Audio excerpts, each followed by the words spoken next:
I'd like to introduce now someone who may speak about the impact in education, of education, relationship to education. Hopefully will refute one of the lies that has been proposed by the other side. Dave Pine, who is a trustee of the San Mateo Union High School District. Dave? Yay, Dave! Thank you very much. Again, I'm Dave Pine. I'm a trustee for the San Mateo Union High School District. I'm also a husband, a parent, and a friend of many wonderful people in this county of all sexual orientations. I'm pleased to join you today and just talk very briefly about the importance of gay marriage to children and to dispel some of the smoke screens and myths and fabrications that the proponents of Prop 8 have been asserting. So starting with the second point. Our opponents claim that Prop 8 will somehow result in public schools evangelizing gay marriage to children, in public and private schools, whether their kids like it or not. The best way to understand the law sometimes is to read the law. And it's very clear. There is a provision of the Education Code 51890, that simply says that, quote, pupils will receive instruction to aid them in making decisions in matters of personal, family, and community health, to include the following subjects: family health and child development, including the legal and financial aspects and responsibilities of marriage and parenthood. I don't think many people would find this language threatening, or it's certainly not going to change when Proposition 8 is defeated.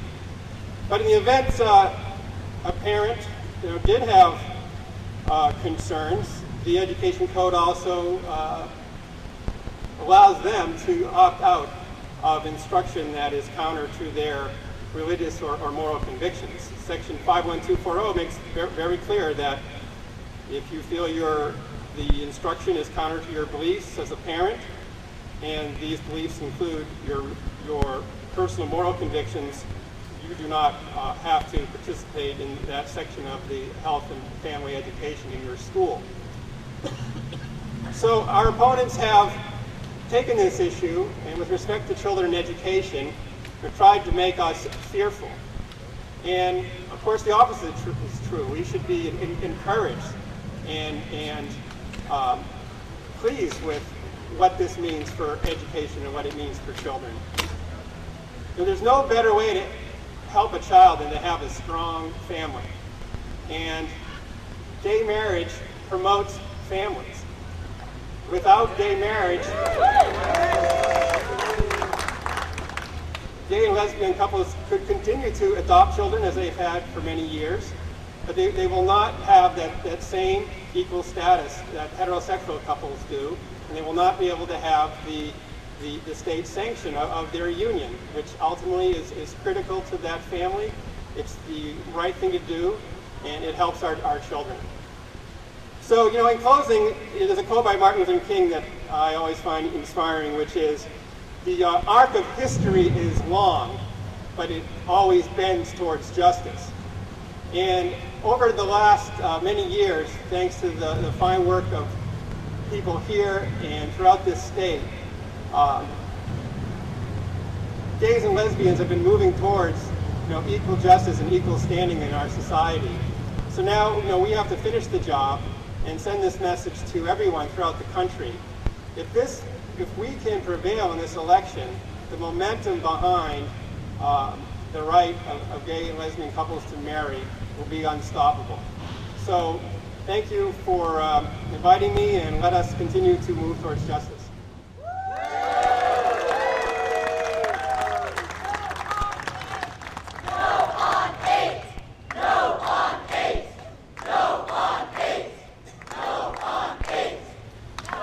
Thank you, Dave.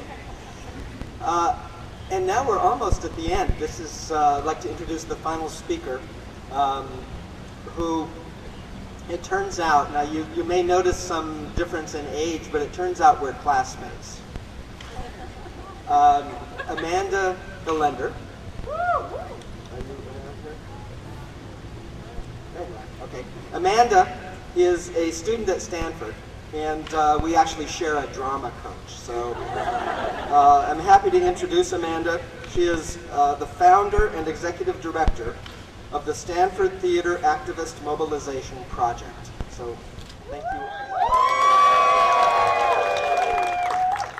Hello, thank you so much for the opportunity to speak with you today. My name is Amanda Gelender, and I am here on behalf of the more than 1,000 students, staff, and faculty members at Stanford University who resoundingly oppose Proposition 8. Now at Stanford, we know that same-sex couples are an integral and esteemed part of our educational community. Our professors, our librarians, our custodians, our counselors, our friends, and our peers. We know that a vote for Prop 8 is a vote for discrimination. Discrimination against the very people who compose and contribute to Stanford's community and all of our communities across California. As part of a widespread education and outreach campaign at Stanford, we staged 20 marriage proposals in classrooms and dining halls across campus this week. Each of our performances represented one of the 11,000 same-sex couples in California that have gotten married since same-sex marriage became legal in May. We recreated these moments of joy to convey the beauty of marriage and remarkable power when two people, any two people, commit to a life together. But Prop 8 threatens to snatch away these moments from committed same-sex couples who merely seek equality, legitimacy, and fairness under the law. Now this weekend we will be taking this project off campus and performing marriage proposals in cafes across the peninsula to emotionally connect Californians with the love and commitment that is at the root of opposition to Proposition 8. Now our struggle here today for fundamental rights emerges from a rich history of marriage equality struggles in the U.S. As other speakers have mentioned, just 50 years ago, our country was emblazoned with a controversy over interracial marriages. We were told that interracial marriages would devalue the institution of marriage, and that interracial marriages would harm our children. Today, proponents of Prop 8 have tried to use similar scare tactics to frighten voters into eliminating fundamental rights for our fellow Californians.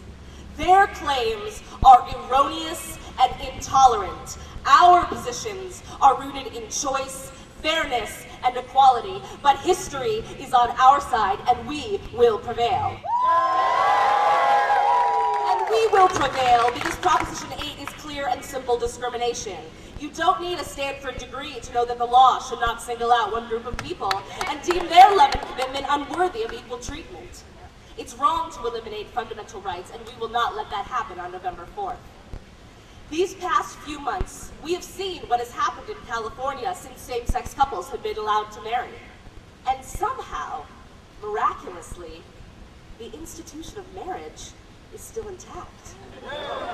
And our children have survived. And the apocalypse has not arrived.